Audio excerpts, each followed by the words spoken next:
मुंबई का वाई.बी. चौहान सेंटर, सामने कैमरे लगे हैं, कुर्सी पर एनसीपी शरद पवार गुट की वर्किंग प्रेसिडेंट और सांसद सुप्रिया सुले बैठी हैं। चेहरे पर वही संतुलित मुस्कान, भाषा में वही नपा तुला मराठी हिंदी वाला राजनीतिक संयम, और फिर एक लाइन आती है जो दिल्ली से मुंबई तक राजनीतिक गलियारों में गूंजने लगती है। सुप्रिया सुले कहती हैं कि उनकी पार्टी केंद्र सरकार के डीलिमिटेशन बिल का समर्थन करेगी, लेकिन एक शर्त के साथ, अगर हर राज्य में 50% सीटें बढ़ाई जाएंगी तो। ध्यान से सुनिए, यह समर्थन नहीं है, समर्थन की शर्त है। लेकिन राजनीति में कई बार शर्त ही सबसे बड़ा संदेश होती है, और संकेत वही समझता है जिसे ये भेजा गया हो। सुप्रिया कहती हैं कि अभी विधेयक मिला नहीं है, जब आएगा तो इंडिया गठबंधन के साथ चर्चा होगी, सामूहिक फैसला होगा। और इसी बयान से चंद घंटे पहले कुछ अहम मुलाकातें चल रही होती हैं। सुले की पार्टी के ही जयंत पाटिल पहले सिल्वर ओक में शरद पवार से मिलते हैं, फिर मुख्यमंत्री देवेंद्र फडणवीस से, उधर एनसीपी के दूसरे गुट के नेता प्रफुल्ल पटेल और सुनील तटकरे भी फडणवीस से अलग से मुलाकात करते हैं। और ठीक इसी वक्त दिल्ली में बीजेपी लोकसभा का नंबर गेम जोड़ रही है, ताकि नाक का सवाल बन चुका डिलिमिटेशन बिल साम दाम दंड भेद कैसे भी करके पास हो जाए। इस वीडियो में हम इसी राजनीतिक उथल पुथल को समझने की कोशिश करेंगे। क्या शरद पवार फिर से पलटी मारने वाले हैं? कांग्रेस, उद्धव गुट और तमाम दूसरी राजनीतिक प्रतिक्रियाएं क्या संकेत दे रही हैं? और क्या डीएमके भी मोदी सरकार की राह आसान करने वाली है? नमस्ते, मेरा नाम दीपक तेनगुरिया है और आप देख रहे हैं इंडियन एक्सप्रेस हिंदी। सबसे पहले खबर का सिरा पकड़िए। 15 जुलाई को सुप्रिया सुले ने जब डीलिमिटेशन बिल को शर्त के साथ समर्थन देने की बात कही तो एक संदर्भ भी जोड़ा। बोली कि 50% वाली शर्त कोई नई नहीं है, पहले भी जब विधेयक आया था तो टीएमसी और डीएमके सहित विपक्ष ने यही संशोधन सुझाया था। जो भी बिल आएगा हमें विस्तार से इंडिया अलायंस में चर्चा करेंगे। हमारी जो चर्चा हुई थी उसके बारे में मैंने कई लोगों से उसमें चर्चा की थी। तब डीएमके हो, हम हो, सपा हो, 50% के बारे में हम सोचेंगे, ऐसा हमने कहा था अभी जो सत्ता में है उनको। लेकिन वो बिल में नहीं आया, इसलिए वो बिल तो गिर गया। सुप्रिया सुले के बयान को राजनीति में दरवाजा खुला रखना कहते हैं। बाहर से देखने वाला कहेगा समर्थन मिल गया, अंदर की राजनीति जानने वाला कहेगा अभी सिर्फ बातचीत शुरू हुई है। कुल मिलाकर कंफ्यूजन की स्थिति, सॉल्यूशन का कुछ पता नहीं। लेकिन इस कंफ्यूजन में भी एक चीज तो साफ है, क्या कि ये वही एनसीपी है जिसने इस साल अप्रैल में डीलिमिटेशन बिल के खिलाफ वोटिंग की थी बिना किसी अगर मगर के। और आज वही पार्टी कह रही है कि हमारी शर्त मान ली जाए तो हवाओं का रुख बदल सकता है। बदलती हुई इस बयार को कोई लचीलापन कहेगा, कोई व्यवहारिक राजनीति कहेगा, तो कोई मौसम का पूर्वानुमान। इसी पूर्वानुमान से जुड़ा एक और सवाल सुप्रिया सुले से पूछा गया, क्या उनकी पार्टी के विधायक एनडीए में जाने की तैयारी कर रहे हैं? जवाब आया, ऐसी कोई बात नहीं है, हमारे सभी नेता शरद पवार के साथ खड़े हैं, जो फैसला शरद पवार लेंगे वही सब मानेंगे। All 8 MPs of NCP SP and all our MLAs, we stick together.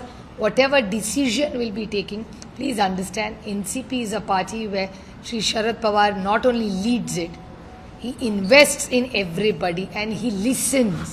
यानी सुप्रिया सुले ने कह तो दिया कि हम सब एक हैं, लेकिन अक्सर जब इस तरह के बयान आते हैं तो पत्रकारों और विश्लेषकों की नोटबुक्स अपने आप खुल जाती हैं, क्योंकि ऐसा बयान अक्सर उसी वक्त दिया जाता है जब पार्टी के अंदर सबसे ज्यादा हलचल होती है।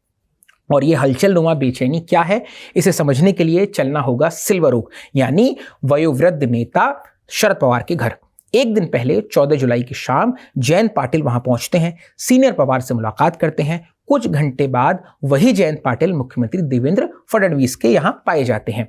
और उसी रात एनसीपी अजीत पवार गुट के नेता प्रफुल्ल पटेल और सुनील तटकरे भी मुख्यमंत्री से मुलाकात करते हैं। इन मुलाकातों का एजेंडा क्या है, ये किसी ने नहीं बताया। मुख्यमंत्री कार्यालय चुप है, नेता चुप हैं, दोनों गुटों के सूत्र भी कह रहे हैं हमें नहीं पता बात क्या हुई। हालांकि जब जयंत पाटिल से इस मिडनाइट मीटिंग का राज पूछा गया तो उन्होंने बड़ी मासूमियत से कहा, मैं तो इस्लामपुर नगर परिषद के अध्यक्ष को अयोग्य ठहराने के मुद्दे पर बात करने गया था। बिल्कुल, रात के 11 बजे मुख्यमंत्री के पास नगर परिषद का ही तो मुद्दा डिस्कस होता है।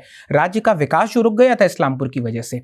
लेकिन आलोक देशपांडे की रिपोर्ट के मुताबिक सूत्र कुछ और ही कहानी बयां कर रहे हैं। बता रहे हैं कि शरद पवार गुट के 10 में से कम 5 विधायक एनडीए में शामिल होना चाहते हैं। विधायकों का दर्द एकदम जेन्युइन और विशुद्ध भारतीय राजनीति वाला है। क्या विपक्ष में रहकर ना तो विकास निधि मिल रही है और ना हमारे इलाकों के काम हो रहे हैं। यानी विपक्ष में बैठकर विचारधारा बचाने की कोशिश तो की जा सकती है, लेकिन सड़क नहीं बनवाई जा सकती।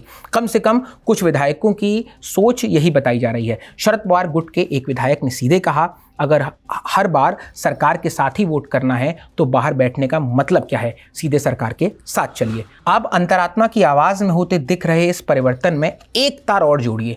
8 जुलाई की तारीख है, महाराष्ट्र विधान भवन। शरद पवार महाराष्ट्र कर्नाटक सीमा विवाद पर बनी हाई लेवल कमेटी की बैठक में पहुंचते हैं। बैठक खत्म होते ही सीधे डिप्टी सीएम एकनाथ शिंदे से मिलने पहुंच जाते हैं, एकदम औचक तरीके से। शिंदे भी कैबिनेट मीटिंग बीच में ही छोड़कर पवार साहब को रिसीव करने आ जाते हैं। आधिकारिक वजह बताई जाती है, राज्य हित के मुद्दों पर चर्चा हो रही है। सुनने में सब ठीक लगता है, लोकतंत्र में संवाद होना चाहिए, लेकिन राजनीति में जगह भी बोलती है, समय भी बोलता है और कौन किसे लेने बाहर आया ये भी बोलता है। मसलन कि शिंदे की इस ताजा बयान को सुनिए, जिसमें वो कह रहे हैं कि अगर शरद पवार गुट डीलिमिटेशन बिल का समर्थन करता है तो हम स्वागत करेंगे। देखिए, समर्थन देंगे तो अच्छी बात है, उनका स्वागत है, लेकिन मुझे लगता है कि बहुत वो संभ्रम में है। उनको उनकी इंडिया अलायंस जो पूरी तरह गड़बड़ा गई है। इंडिया अलायंस में कोई कुछ बोलता है, कोई कुछ बोलता है, कोई क्या बोलता है। परसों बोला हुआ आज फिर उनको प्रेस कॉन्फ्रेंस लेनी पड़ती है। पिछले समय तो ये 50% वाला मामला था ही। अमित भाई ने खुद लोकसभा में कहा था कि हर राज्य में 50% सीटों में बढ़ोतरी होगी, सिर्फ भाजपा शासित या एनडीए शासित प्रदेश में नहीं होगी, पूरे देश में सभी राज्यों में 50% सीटों की बढ़ोतरी होगी। यानी पवार गुट के पलटी मारने की बातें कोई हवाई नहीं है।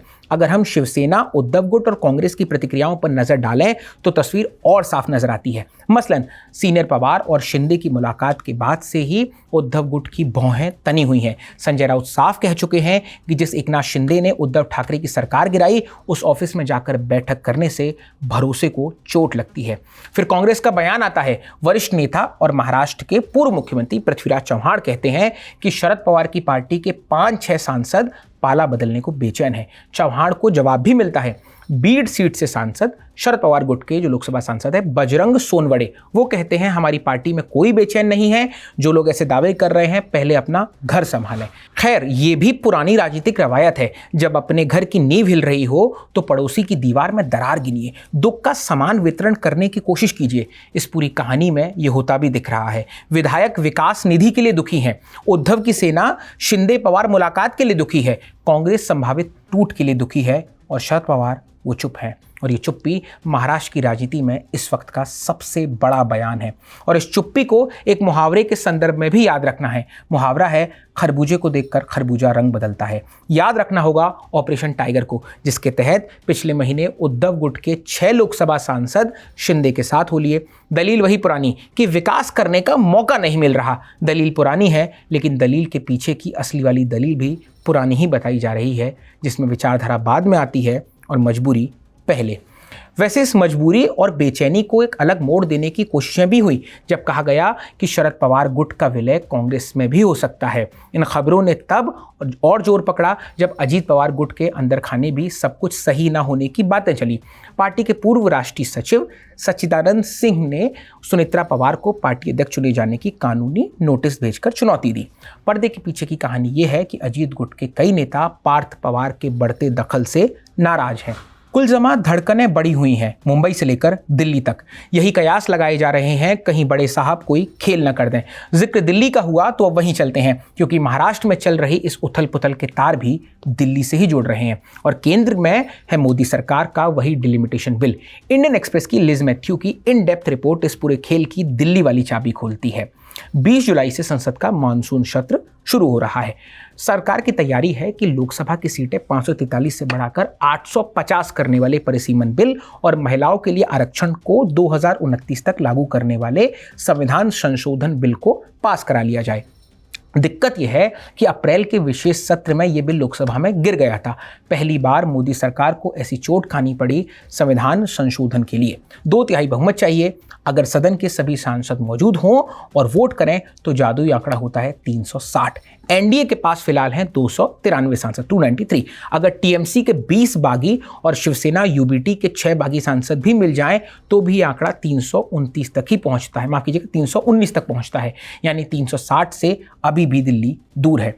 यहीं से शुरू होता है बीजेपी का ऑपरेशन एब्सटेंशन, यानी वोटिंग से गैर हाजिर रहने की रणनीति। रिपोर्ट के मुताबिक बीजेपी 8 लोकसभा सांसदों वाली शरद पवार की पार्टी से तो बात कर ही रही है, लेकिन उनका सबसे बड़ा दाव दक्षिण में चल रहा है। क्या है? सरकार की कोशिश है कि 22 लोकसभा सांसद वाली डीएमके बिल के पक्ष में वोट न भी करे तो कम से कम वोटिंग के दौरान वॉकआउट कर जाए। अगर डीएमके 22 सांसद, डीएमके जो पार्टी है उसके 22 सांसद वोटिंग से बाहर हो गए तो सदन की स्ट्रेंथ कम हो जाएगी और 2/3 का जादुई आंकड़ा घटकर 346 पर आ जाएगा, जो बीजेपी के लिए जुटाना आसान हो सकता है।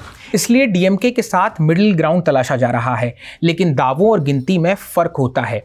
इसी फर्क को पाटने के लिए समाजवादी पार्टी और यहां तक कि कांग्रेस के कुछ सांसदों तक से संपर्क की बात चल रही है। बीजेपी नेता कह रहे हैं कि जल्दबाजी नहीं करेंगे, पर्याप्त संख्या होने पर ही विधेयक लाया जाएगा। राजनीति में इसे सावधानी कहते हैं, विपक्ष इसे दबाव और तोड़फोड़ कहता है, जनता इसे चैनल बदल कर देखती है। कांग्रेस के संगठन महासचिव हैं केसी वेणुगोपाल। उन्होंने इसी संदर्भ में कहा कि बीजेपी एजेंसियों का दुरुपयोग कर पार्टियां तोड़ रही है, लेकिन संविधान संशोधन विधेयक को बुलडोज नहीं कर पाएगी। कुल जमा बात इतनी है कि बिल अभी आया नहीं है, लेकिन राजनीति पहले ही शुरू हो चुकी है और पहले शुरू होना ही इसकी नियति भी है। इस कवायद में जो कुछ होगा आप तक पहुंचाते रहेंगे। देखते रहिए इंडियन एक्सप्रेस हिंदी।